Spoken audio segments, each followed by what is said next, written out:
Play Your Role is a proud affiliate of 1985 Games. Whether it's incredible battle maps, amazingly beautiful miniatures, or just general tabletop needs, 1985 is pretty much set for anything that you may need at your table. From Dice to Dungeon, they have it all, and my personal favorite product in the store right now is the Deck of Stories. It's an incredible deck of cards that you can draw in order to be able to create an encounter on the spot. If you ever get caught off guard or your players inevitably derail the campaign, this is how you can handle it. Just draw 3 cards, put them together, and boom, you have yourself a whole adventure or encounter, and they are honestly amazing and perfect for being able to improvise in your game for those who are less confident in doing so. If you want to support the channel and help out a group that genuinely helps us out a ton, please go check out the link in the description. They're amazing, and I've tested their products personally. They work, and I love them. Enjoy the video. Investment is a very important part of a D&D game. If your players and DM are not invested in what's going on, a lot of the times you can look around the table and see that very clearly. People on their phones, people doodling in their notepads, not paying attention. Investment is the core of creating one of those sessions where you look back on it and just remember it. You remember it fondly, you will always tell stories about it, it's always going to stick importantly in your mind. Oh, so we can always look back and remember fondly? But when it comes to investment, how do we do that? Specifically, when you're not in charge of the game, when you're a player, how do you create investment in your character so that when the spotlight is on you, others feel invested in that? Well, let's talk about that. Investment is very difficult to do, especially for your particular character.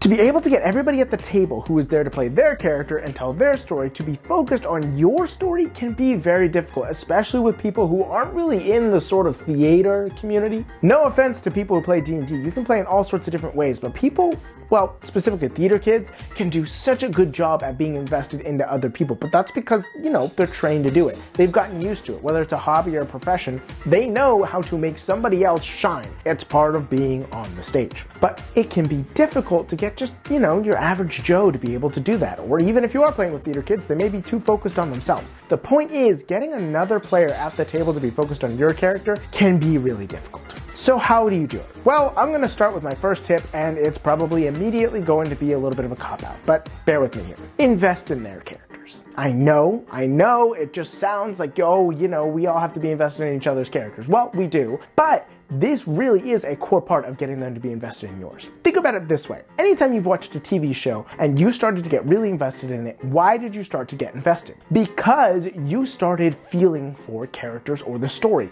You started connecting with it, and usually you started relating with at least some portion of it. And that's what caused you to start feeling invested. And so when you start investing into somebody else's character, you start caring about them and understanding what their character and the player is about. That immediately helps you begin to understand what you need to do to get everybody else invested. If you're investing into them and you're understanding what they're about and you're finding that connection with them, well then you know what's going to cause them to have a connection with your character and with what it is that you're doing. So it can go a hugely long way of understanding people at the table in order to be able to get that investment. Please nobody do a drinking game where you count how many times I say investment in this video. You will die. S-H-O-T-S, shots! Regardless, that's part of what creating investment is. But that's just broad overview. Step 1, you have to do this in order to be able to do it. But what are some more practical steps? Because I am here to give you practical ones. Rule number 1 is find something to connect with the other players on and act on that. If your character is an orphan, I know, shocking in a D&D game, and somebody else is playing an orphan, it is a great chance to be able to connect with them and create that investment.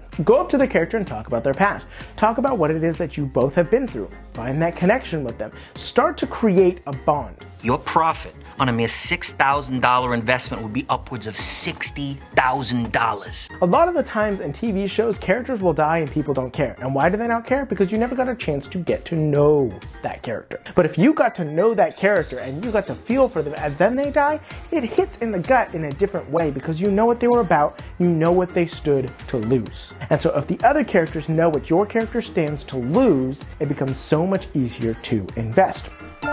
Eduardo,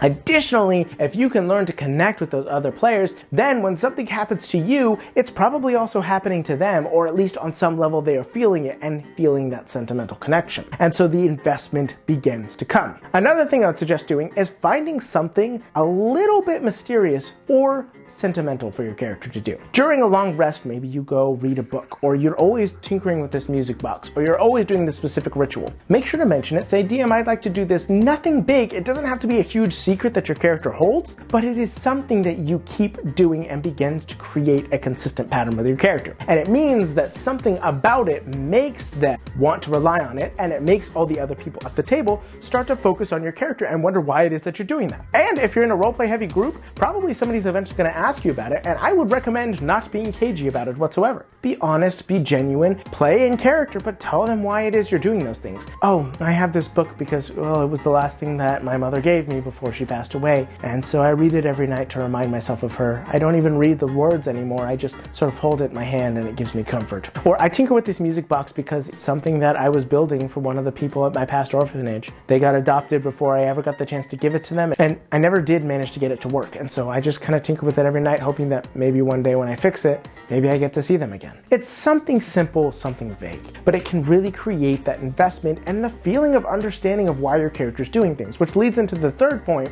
which is, why is your character doing these things? That's an important part of creating investment. When your character has a clear motivation and a clear understanding of why they're doing certain actions, that creates a feeling of understanding from the table. And so when something happens, when you make a decision, when you run away from a fight because you're terrified because the monster reminds you of something from your past, the table gets it. They understand because you have been consistent to this point, so you are consistent in doing this, and so they have that care in your backstory. Or even better, you've been totally consistent up until this point, and then you do something inconsistent. What is this? Say you're a barbarian who insists on fighting everything because you have to prove your strength. You have to prove that you are the most powerful in the room at all times. And then at one point you come up against a dragon and you run. That is the single most inconsistent thing you could possibly do, and it will create investment because the rest of your table will go, why? What just happened? What is different? What does this mean? You see, it's all about creating a consistent narrative and then playing off of that in one way or another. Whether you're going to totally go the opposite way or whether you're going to play into it, that's how you begin to get the other players at the table to notice. And the more that you do this, but also make sure that you are focusing on their characters and connecting with them, that's how you all create a web of interweaving care. You all begin to care about each other's characters, you all begin to care about each other, and thus suddenly it all comes into the center, and everything that happens, everybody cares about. When one character's backstory gets revealed, everybody else cares because they all have that connection to that character and they all have that feeling towards them. Or when some other character dies, everybody cares because they all have that interweaving web. Even if one character does not care about the other, all the rest do, and they care that they are now grieving. You see what I mean? It creates a feeling of investment